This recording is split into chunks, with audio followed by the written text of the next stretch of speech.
তীব্র গরমে ওষ্ঠাগত জনজীবন, তাপপ্রবাহের তীব্রতায় উপকূলীয় অঞ্চলেও হাঁসফাঁস অবস্থা।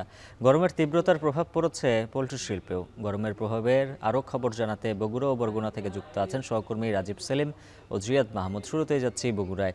রাজীব, জানাবেন গরমের কারণে দৈনিক কী পরিমাণ মুরগি মারা যাচ্ছে আর ডিম উৎপাদনে কেমন প্রভাব পড়েছে? হ্যাঁ উজ্জ্বল, মুরগি গরমের তীব্র তাপদাহের কারণে মুরগি মারা যাচ্ছে এবং ডিম উৎপাদনেও কিছুটা প্রভাব পড়েছে। আমরা এখন যে খামারটিতে রয়েছে, এই খামারে যে মুরগিগুলো রয়েছে সেখান থেকে তারা যে মুরগি রয়েছে তার শতকরা 85 ভাগ ডিম পেতেন এবং তীব্র গরমের কারণে সেই ডিমের উৎপাদন কমেছে প্রায় 20 ভাগ। এখন প্রায় 55 থেকে 60 ভাগ ডিম পাচ্ছেন তারা। এখানে ডিমের যে প্রভাব পড়েছে সেটি গেল 3 দিন আগে যে গরম ছিল সেই গরমের প্রভাব কিন্তু এরই মধ্যে বাজারেও পড়তে শুরু করেছে। কয়েকদিন আগে ডিম বিক্রি হচ্ছে 8 টাকা থেকে 9 টাকা এবং গত 2 দিন ধরে ডিম বিক্রি হচ্ছে 10 টাকা 58 পয়সা। তবে খামারিরা বলছেন তারা 10 টাকা 58 টাকা পাচ্ছেন না। যাই হোক, সব মিলিয়ে এই যে ডিমের যে প্রভাব বা বাজারের যে দামের প্রভাব, সেই দামের প্রভাব কিন্তু এরই মধ্যে পড়তে শুরু করেছে। আর মুরগি এই খামারে প্রায় মুরগি মারা গেছে প্রায় 1 থেকে 150টি মুরগি মারা গেছে 3 দিনে, অর্থাৎ প্রতিদিন প্রায় 50টি করে মুরগি মারা গেছে। আর এই মুরগি মৃত্যুর রোধ করতে খামারে যে বায়ু চলাচলের ব্যবস্থা সেটিও কিন্তু তারা করেছেন। ঠান্ডা পানি ছিটা দেওয়া হচ্ছে, স্যালাইন খাওয়ানো হচ্ছে। এছাড়া অভিজ্ঞরা যে পরামর্শ দিচ্ছেন তারা সেই পরামর্শ মতো মুরগি পালন করছেন, কিন্তু মুরগির যে গরমে মৃত্যু, এই মৃত্যুর রোধ কোনোভাবেই হচ্ছে না। সেই সাথে তারা মৃত্যু রোধের জন্য অতিরিক্ত ফ্যান চালাতে হচ্ছে, আর অতিরিক্ত ফ্যান চালাতে যে বিদ্যুতের যে খরচ, সেই খরচ কিন্তু উৎপাদন খরচের সাথে যোগ হচ্ছে। আর শুধুমাত্র বিদ্যুৎ খরচ নয়, কারণ হচ্ছে বিদ্যুৎ কিন্তু সবসময় সরবরাহ হচ্ছে না। বিদ্যুৎ বেশিরভাগ সময় লোডশেডিং থাকছে, সেই সময় তাদের জেনারেটর চালাতে হচ্ছে। জেনারেটরের যে তেলের খরচ, সেই তেলের খরচ সব মিলিয়ে উৎপাদন খরচে একটি বড় প্রভাব পড়ছে। আর ডিম উৎপাদন যেহেতু কমেছে, সেই ক্ষেত্রে মুরগির যে মাংসের উৎপাদন, সেই মাংসের উৎপাদনও কমছে। সুতরাং আমরা ব্যবসায়ীদের সাথে কথা বলেছি, তারা আমাদেরকে জানিয়েছেন যে খুব শীঘ্রই বাজারে ডিমের এবং মাংসের যে দাম, সেই দামে প্রভাব পড়বে।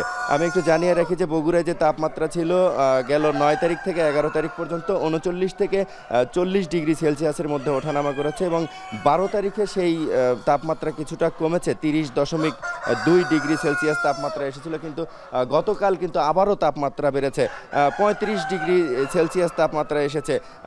এখন মুরগির খামারিদের সাথে কথা বলেছি, তারা বলছেন যে তাদের যে মুরগির খাবার এবং বিভিন্ন ওষুধপত্র নিয়ে যে বিস্তর অভিযোগ এটি তো রয়েছেই, সেই সাথে তারা বলছেন সরকারি তদারকি নেই। বিভিন্ন রকম খাবারের যে দাম, সেই দাম, ওষুধের দাম সব মিলিয়ে উৎপাদনের যে খরচ হচ্ছে সেটি মাথায় রেখে মুরগির ডিমের একটি দাম নির্ধারণ করে দেওয়ার দাবি জানিয়েছেন তারা। এই ছিল আমার কাছে বগুড়ার মুরগির খামার থেকে সবশেষ।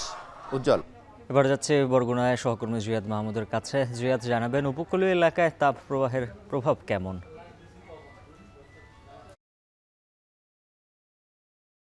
উজ্জ্বল, সারা দেশের মতো কয়েকদিনের যে তীব্র তাপদাহ, সেই তাপদাহে বিপর্যস্ত উপকূলের জনজীবন। শুধু এখানকার প্রাণীকুলই বিপর্যস্ত নয়, একই সাথে আমি যে ডিভাইসটি কানেক্ট করে সরাসরি সম্প্রচারে যুক্ত রয়েছি সেটিও নাজেহাল অবস্থা হওয়ার উপক্রম প্রায়। তো যেটি বলছিলাম যে এখানকার যে খেটে খাওয়া মানুষ রয়েছে, দিনমজুর, রিক্সা চালক, ভ্যান চালক কিংবা নির্মাণ শ্রমিক যারা রয়েছেন, তারা কিন্তু বিপাকে পড়েছেন। তারা আমাদের জানিয়েছেন একই সাথে গরমের ফলে একই সাথে তাদের কিন্তু কর্মঘণ্টাও কমেছে এবং কর্মঘণ্টা কমার কারণে প্রতিদিনের যে রোজগার, সেই রোজগারেও কিছুটা ভাটা পড়েছে। তারা বলছেন যে প্রতিদিন প্রায় 3 থেকে 4 ঘন্টা তাদের বেকার সময় কাটাতে হচ্ছে। এর ফলে 100 থেকে 300 টাকা পর্যন্ত তাদের যে আয়, সেই আয় কমেছে।